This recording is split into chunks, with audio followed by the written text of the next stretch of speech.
Felipe, ¿nachos con guacamole y una chela o empanadas de carne y vino tinto? Ay, no. Eh, em,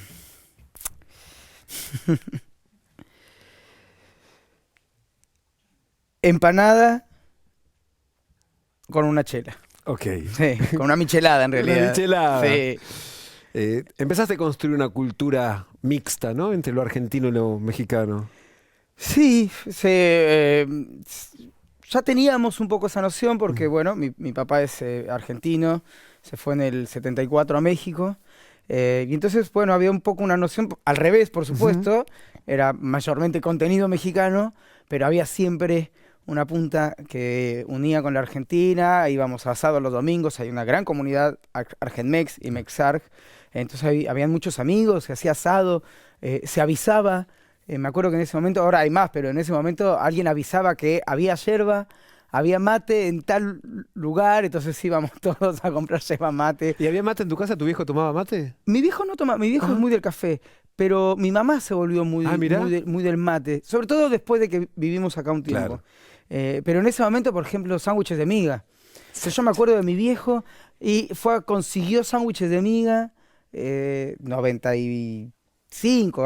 Ahora hay mucha más, o sea, Claro. bueno, pero en aquel momento había un restaurante, no me acuerdo, Los Muchachos, se llamaba, o se llama, no sé, que hacía sándwiches de miga, y mi viejo compró sándwiches de miga y llevó a casa de mi abuela, que iba a ser una taquiza. Se hacen como varias ollas Ujú. con cosas que vas a poner adentro de la tortilla después. Y mi viejo el aporte fue sándwiches de miga. Y mi abuela los tostó y les puso chile adentro.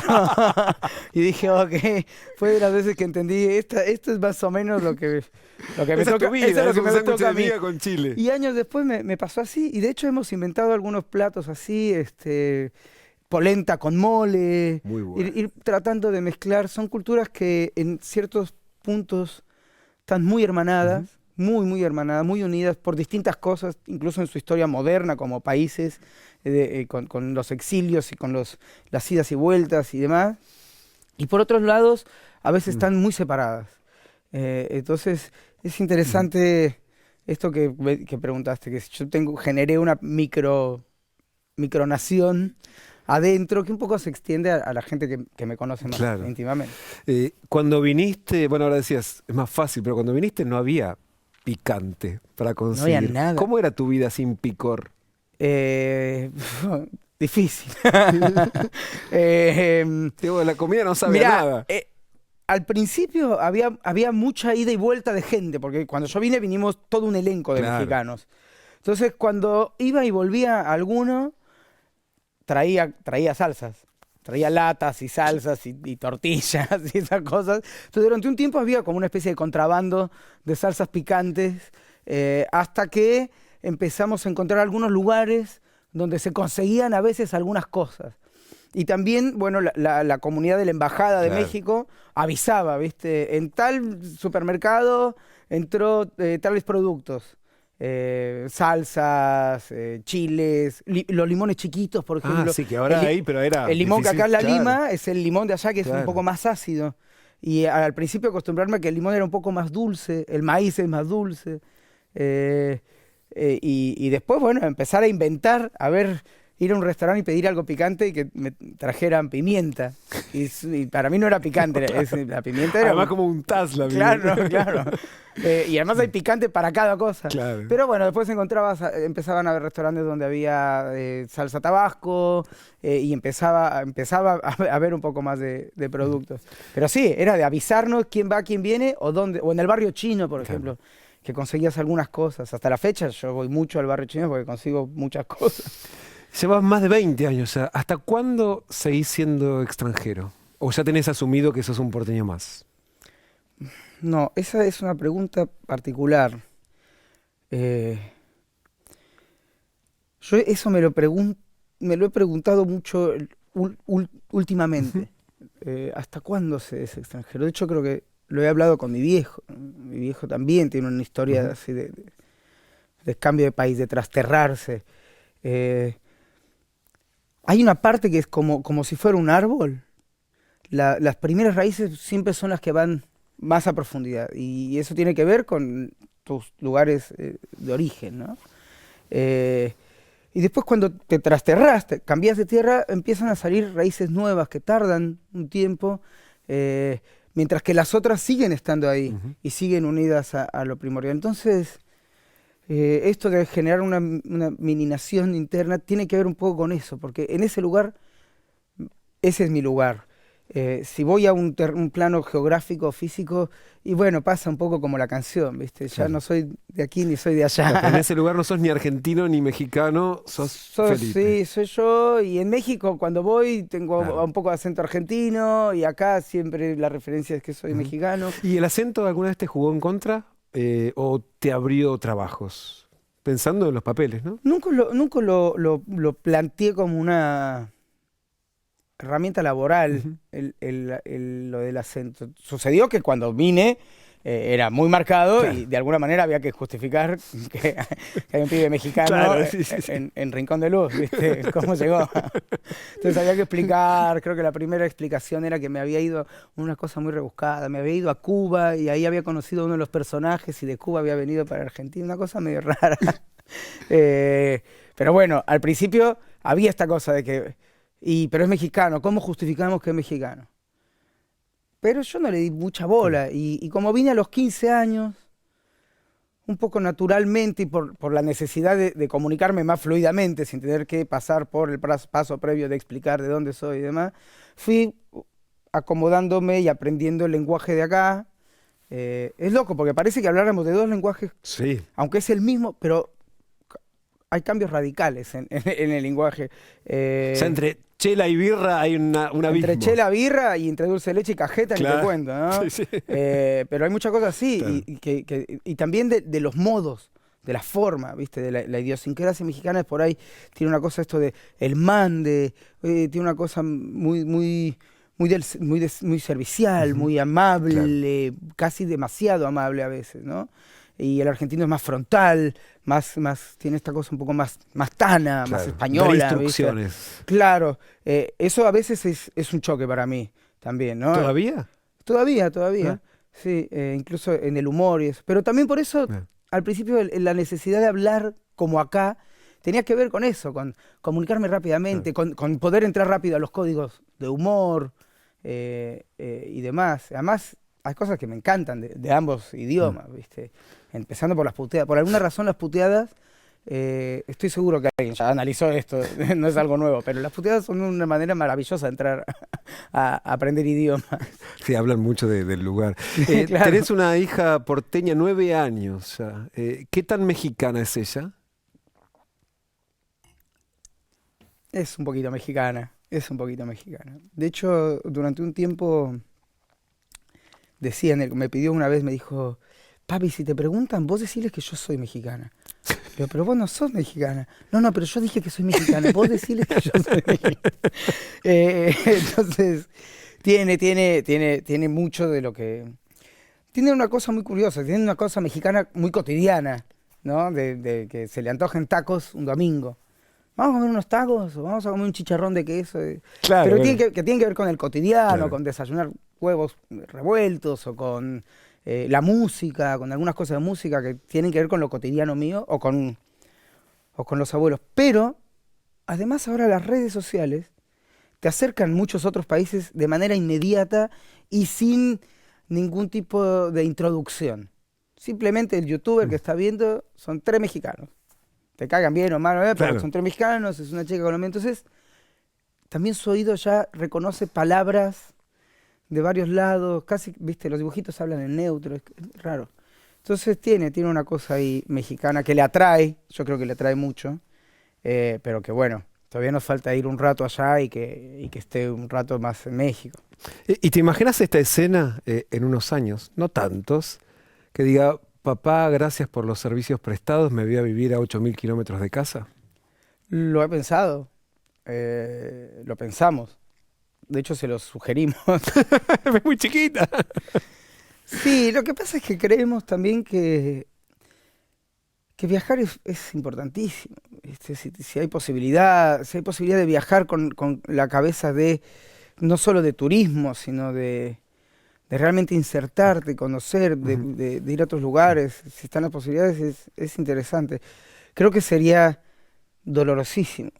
Eh, a mí me costó muchos años entender a veces a mi viejo o a mi vieja con toda la situación nuestra familiar, pero pensándolo en Aurora, eh, yo nunca he sido una persona que extrañe demasiado por alguna razón. Soy un poco desapegado con esas cosas, pero con Aurora me pasa un día, o ahora por ejemplo, entre una obra, la radio y los estrenos, la otra obra, pasaron 2 días y medio que no la vi y vivo en la misma casa y la extrañaba. Entonces pienso, si se va y ya no, bueno. Pero por otro lado creo que hay que prepararlos. Los padres un poco tenemos que dar herramientas para eso, ¿viste? Para que te digan gracias para que te digan gracias por los servicios prestados. Es lindo que te agradezcan los servicios prestados. Prefiero eso a que se vaya diciendo, no lo soporto más, sus servicios prestados son una porquería. ¿Y vos cómo te fuiste? Yo me fui con trabajo. ¿Agradeciendo? Fue raro, porque yo me venía por 6 meses. Claro. Yo me fui yendo. O me fui quedando. Te fuiste quedando, claro. Había una sensación al principio mía muy liberadora también en la aventura de irme 6 meses a otro lugar y ser todo completamente nuevo. Era viste, a los 15 años es muy interesante, es como que bueno, estás en búsqueda de identidad y demás, eso te abre un montón de posibilidades. No estás tal vez tan abocado a lo que ya venís conociendo o al grupo de amigos o al grupo de... Yo trabajo desde los 6 años, claro. Esto era como ciudad nueva, gente nueva, todo nuevo.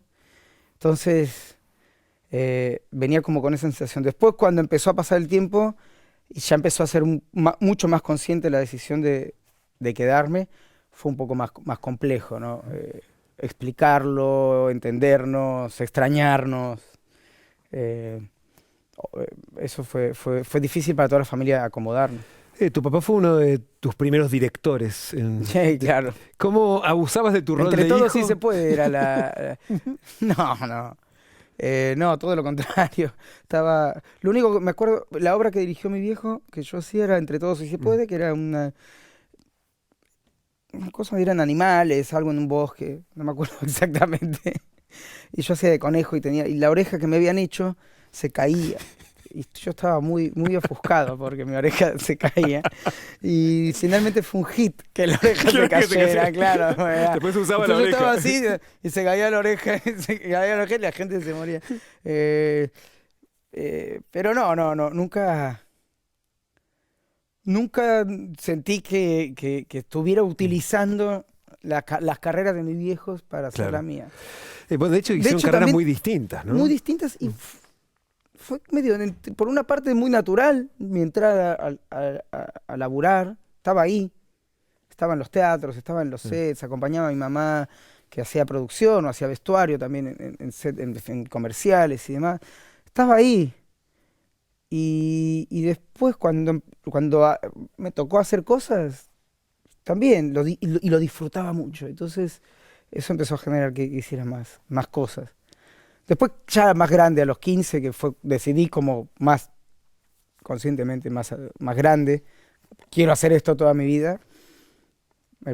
Pensé en la carrera de mis viejos. Bueno, a ver, yo voy, ¿qué hago? ¿Por dónde me meto? Y en el medio de eso cambió todo y me vine a vivir a Argentina.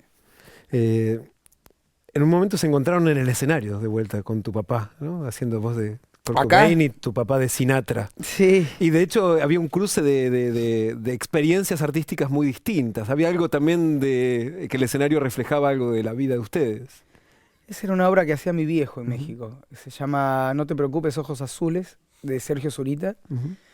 Y en un momento mi viejo vino acá también a vivir un tiempo porque se hizo una serie argentina para México y también vino todo un elenco. Entre ellos estaba mi viejo. Y mi viejo me empezó a decir, necesito hacer teatro, quiero hacer teatro, quiero hacer teatro. Entonces le dije, bueno, hagamos No te preocupes, ojos azules, que es sencilla, son 2 actores, y déjame ver a mí si yo puedo ayudarte a conseguir productor, teatro y demás. Y en el medio del proceso le dije, che, yo quiero actuarla a esa hora. Y nos dimos como todo ese gran gusto de trabajar juntos en esta obra. Es un material bellísimo. La historia es Kurt Cobain en el momento en que se va a suicidar y aparece Frank Sinatra cantando The Best Is Yet to Come para impedir que se suicide. Y de ahí todo un diálogo entre estas dos visiones distintas de la profesión, de la música, del estrellato, del amor, del arte, de la suerte incluso. Era muy lindo y era muy interesante estar con mi viejo en el escenario. Y hablando del estrellato, la suerte, ¿tuvieron suertes distintas con tu papá? El estrellato para vos sí fue es una marca de tu carrera, no necesariamente la de tus papás. ¿Cómo funcionó eso? Y hubieron momentos buenos y momentos malos. Este, eh,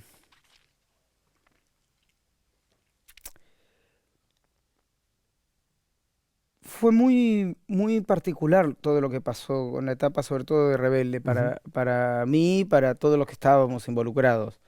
Porque si bien la idea era hacer algo que te vaya bien, éramos un grupo que ya veníamos trabajando desde chiquititas, terminó chiquititas, era como que no se sabía qué iba a pasar con los proyectos, este proyecto nuevo, y de pronto explotó y estalló de una manera muy fuerte que por suerte en el grupo en el que estaba, como veníamos trabajando juntos hacía mucho, estábamos muy nucleados, nos queríamos mucho, estábamos todos, viste, con la camiseta puestísima, vamos a sacar este proyecto y demás. Pero bueno, claro, todo lo otro te catapulta a un lugar en el que de pronto estás a 2 centímetros del piso. ¿Y se sufre en algún momento eso? Sí, claro, claro, y la presión es dura y demás, pero creo que se sufre mucho cuando te desencontrás con tus vínculos afectivos más profundos. Y ahí era difícil, tal vez, con mis viejos, o con mi viejo más. Y también se empezaban a plantear diferencias que tenían que ver con la edad, con las carreras, viste, propias de la época. Pero todo eso se magnifica cuando estás viviendo una locura esa. Pero por otro lado, tener las familias que tenemos, todos los que estábamos ahí, o la mayoría, también nos ayudó a todos a siempre estar, viste, arraigados acá. Bueno, este es el piso, soy el hijo de estas personas y hago esto otro también. Y después voy a seguir queriendo ser actor, más allá de esto. Entonces te reubicás. Pero bueno, hay momentos muy dispares, muy, muy dispares. Además, me imagino que tenías ahí 18, 19 años. Sí, 17 arrancamos, 17, 18 Tenías más tu departamento de solterón. Claro, a los 19 ya vivía solo. Tenías un bar. Tuve un bar, sí, duró poco lo del bar. Tenías tu plata, digamos, uno se imagina que o podías darte la gran vida, no sé, o bien estabas esclavizado en el laburo y no podías disfrutar de nada. Había un poco y un poco. Había un poco y un poco. Trabajábamos muchísimo. Esa era la realidad. Y trabajábamos muchísimo porque también estábamos muy, muy, muy seguros del producto que estábamos haciendo y que debíamos cuidarlo por todo lo que nos estaba pasando. Era nuestra responsabilidad, ¿viste? En un punto cuidar esto. Y para cuidarlo tenés que trabajar, estudiar, ¿viste? Estudiábamos baile, estudiábamos canto, grabar, hacer prensa y demás.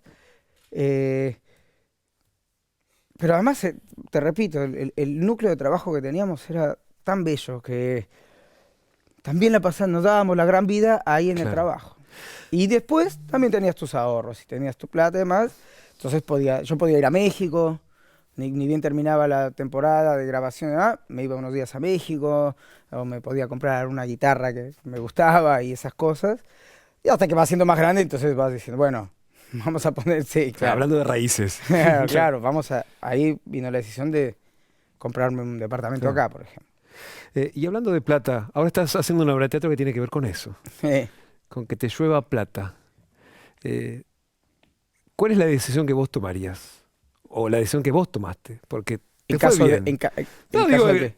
Al margen del argumento de la obra, para no quemar tanto, digo, te recibiste plata, ganabas, eras joven con plata. Sí. Eh, ¿Cómo te fue? ¿Qué hice con ella? Ujú. A veces me pregunto lo mismo. ¿Quién lo vio? ¿Qué hice? Eh, Viajé, eso fue algo bastante bueno. Me compré mi departamento. Eh, Esa fue una decisión interesante porque, bueno, implicaba también arraigarme, ¿no? Ujú. Poner una bandera, Claro. seriamente. Eh, y tomar la decisión de, bueno, este va a ser mi lugar y voy a hacer una carrera acá. Y tuvo que ver mucho con justo un momento en el que ya casi terminaba toda la etapa rebelde y yo empezaba a pensar, bueno, ¿y ahora qué hago con la carrera? Si me voy a quedar acá, ¿qué quiero hacer? Una de las razones será hacer teatro. Una de las mejores ciudades para hacer teatro Claro. en América es Mm. Buenos Aires. Y- Entonces, bueno, implicaba todo eso, ¿no? Y después otra parte, qué sé yo, compré guitarras, después las vendí, compré equipos de música o de equipos para la viola o para grabar, después los revendí mal, hice un par de cagadas. Hice un par de cagadas, pero bueno, aprendés un poco de eso. eh, y es difícil, ¿viste? La relación del ser humano con la plata es bastante particular. eh, en No a la Guita, bueno, también marca que lograste sacarte de encima la etiqueta. Ya no sos el de Rebelde Way, digamos. Evidente, pero no era fácil sacarse la etiqueta de encima. Sí, en algún momento me preocupó más y después, qué sé yo, ya está. Eh, Seguís haciendo tus cosas Ah, y naturalmente, viste, mudás de pieles y, y vas haciendo cosas, vas haciendo teatro y a mí me mm, tocó una manera de encarar la mm, profesión que tiene que ver con una cosa, con mi familia, con después el descubrir lo que me pasa a mí en un escenario, eh, y muy mezclado la parte lúdica con la parte laboral, porque yo empecé a trabajar de chico. ujú. Entonces, hay toda una parte de aprendizaje que tiene que ver con disfrutar lo lúdico de la profesión, eh, y la preparación, porque tampoco hice escuela. Claro. Entonces, hay una cuota en la que yo me siento deudor de eso, o me sentía. Ujú. eh, que la única manera que he encontrado para liberar preguntas o para responderme a algunas de esas cuestiones es haciendo cosas. Y eso, de una u otra manera, me ha llevado a trabajar con Lía Celín en 3 obras seguidas y a trabajar con Nacha Guevara, Bueno, a, el día hace lo que disfruta el día a laburando. Mm, trabajar no sé, con muchos ujú. artistas muy importantes con los que he aprendido muchísimo. Bueno, en televisión con Chris, Mm. con muchos actores. En esta última etapa la menciono a Lía porque hemos trabajado muchos años seguidos. Entonces para mí ha sido muy interesante ese proceso de aprendizaje, el amor, la pasión que tiene ella por el teatro, por crear algo en el escenario, eh, por enloquecer, por ir a la profundidad, por buscar verdad en la comedia más estrafalaria. Su relación con el actor, con el escenario, ha sido todo un descubrimiento. Entonces, supongo que de esa manera vas yendo hacia lugares. Y esta obra cae en un momento muy particular, donde también me cuestiono muchas cosas que tienen que ver con el dinero. Y me llega esta obra, se llama No a la Guita, en este momento del país, eh, con Lía, con un elenco con el que no me había tocado trabajar y son toda gente con la que no hay manera que no te lleves algo. Betiana, Paula, Diego Reinhold, Betiana Blum, viste, vas a aprender algo acá. De comedia seguro, pero vas a aprender todavía más cosas. Entonces, fue todo un proceso para llegar a esta hora, todo un proceso de muchos años. Y cuando te subías por primera vez a un escenario a los 6 años y te pasaban cosas que decías, es esto. ¿Te sigue pasando cada vez que te subís, que entras a Sí, escena, que se enciende la luz? sí, sí. Sí, cuando sos más chico no lo podés, no lo racionalizás tanto, simplemente te pasa. Después empezás a racionalizarlo y ahí se empieza a pudrir un poco todo, ¿viste? Cuando metes tanto la cabeza, se empieza a poner demasiado intelectual y pierde esta cosa visceral y entrañable y ahí te empezás a poner un poco más nervioso en algunas cosas. Pero me subo al escenario y arranca, no sé, lo amo, lo disfruto, me pasa en distintos tipos de ambientes, ya sea con teatro o con la música, con banda también. No sé, es algo que me coloca en un lugar de mucho placer. Aunque a veces incluya mucho riesgo, mucho estrés, mucho sacrificio, lo que quieras, pero incluso a veces sufrimiento. A veces, viste, entras a trabajar, uno trabaja con sus emociones ahí arriba, entonces tenés que meterte mucho a buscar, a revisar, a ver. Y es muy interesante, aprendés mucho de vos mismo también. Pero tenés, no te digo todas, pero hay veces que tenés esa función y salís del teatro y decís, sí, por esto hago esto, por esto lo hago. Y es nada, en realidad hiciste una función, parece nada, pero a uno le va la vida en eso. Ver a la gente compenetrada, que lograste llegar, ¿viste? A alguien, a uno, a miles, a 3 o 4. Acá en la comedia es muy interesante porque el efecto de la comedia es casi inmediato. Es la risa y eso es maravilloso. En un drama o una obra, tal vez no sabes bien si está pasando o no, pero cuando lo sentís, cuando ves que generaste, que estuviste metido en eso, está pasando ahí en ese momento. Y eso es maravilloso. Eso es maravilloso. Además del teatro, estás haciendo radio. Sí. Alimento Balanceado, Radio Nacional, todos los mediodías. ¿Cómo caíste en la radio? Yo tenía muchas ganas de hacer radio. Yo armaba programitas de radio en México con un amigo, me acuerdo. Íbamos a hacer entrevistas y todo, y las grabábamos en cassette, ¿viste? Y siempre tuve curiosidad por la radio, por pasar. A mí me gusta mucho la música y me gusta mucho hablar. Entonces me parecía que la radio era un buen lugar para usar esas dos características. Y entonces empecé un tiempo a buscar la manera de hacer radio acá. No encontraba. La Negra Bernasi coincidimos en un programa que ella era jurado de Tu Cara Me Suena, sí, claro, y nos invitaba a la radio cada tanto. Entonces yo le dije, me dice, venite. Entonces empecé a ver. Y por otra línea, ¿viste? Vos uno a veces tira una piedra y las onditas van llegando mucho después. Y entonces me empecé a mensajear con Bobby Flores por internet, porque puso una canción de algo y me pareció que estaba buena y que intercambiando opiniones. Un día me llamó y me dijo, mira, ¿no te gustaría hacer radio? Le dije, sí, me encantaría. Me dice, venite a la radio y hablamos. Me dijo, tengo un lugar el jueves a tal hora. Le digo, pero espera. Yo no hice radio nunca en mi vida.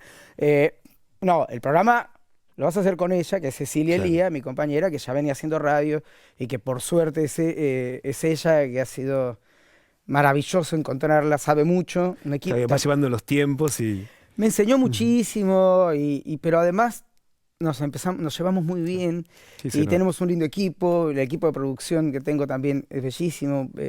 Maxi Romero está ahora ahí atendiéndonos, entonces también tiene un humor similar al mío. Y encontré ahí un lugar que disfruto muchísimo. A veces no sé si es por el equipo que tengo, por el programa que hacemos o por la radio en sí. Creo que me falta transitar muchos años de experiencias en radio. Esta que estoy viviendo ahora es maravillosa. Tengo un equipo lindísimo, hacemos un programa que nos gusta hacer. Tenemos completa libertad de acción, inventamos cosas, inventamos personajes, armamos columnas, aprender a entrevistar. Es todo un viaje y la verdad que es maravilloso. La verdad que Alimento Balanceado fue toda como una nueva burbuja que se me abrió con aire, que vino cuando empecé a hacerlo y lo amo. Uno tiene la sensación que las carreras prematuras de gente muy joven que le ha ido muy bien, Es que los sueños se les vinieron encima, no alcanzaron a soñar con una carrera que se les vino encima. Si tuvieses que soñar hoy, el papel, el rol, el lugar, ¿cuál sería tu sueño? ¿Quién querrías ser?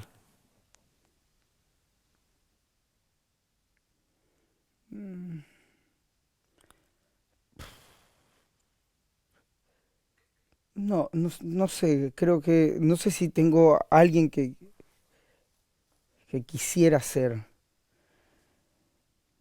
Quisiera hacer de todo, en realidad. Quisiera poder hacer de todo, no, y no prejuzgar, viste, demasiado proyectos y demás. Creo que a veces he puesto como varas que no han sido funcionales en realidad. Y poder hacer una obra, no sé, independiente, intimista y demás, y poder hacer un superhéroe de Avengers, ese al mismo tiempo, unas carreras así medio amplia. Me gustaría hacer todo y encontrar la manera de realmente poder darle a todos los personajes verdad, vida verdadera, en cualquiera de los ámbitos. Esa sería como qué sé yo, hay varios actores que los he visto hacer carreras así, eh, argentinos, mexicanos, norteamericanos. Eh, Creo que se abren posibilidades muy interesantes para nuestra profesión, así como se cierran otras. Creo que eh, el modelo de entretenimiento se va modificando con las tecnologías y demás.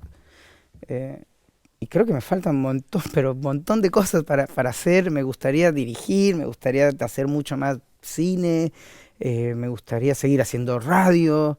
eh, Me gustaría, creo que estoy como en un momento de reaprendizaje de muchas cosas, como que eh,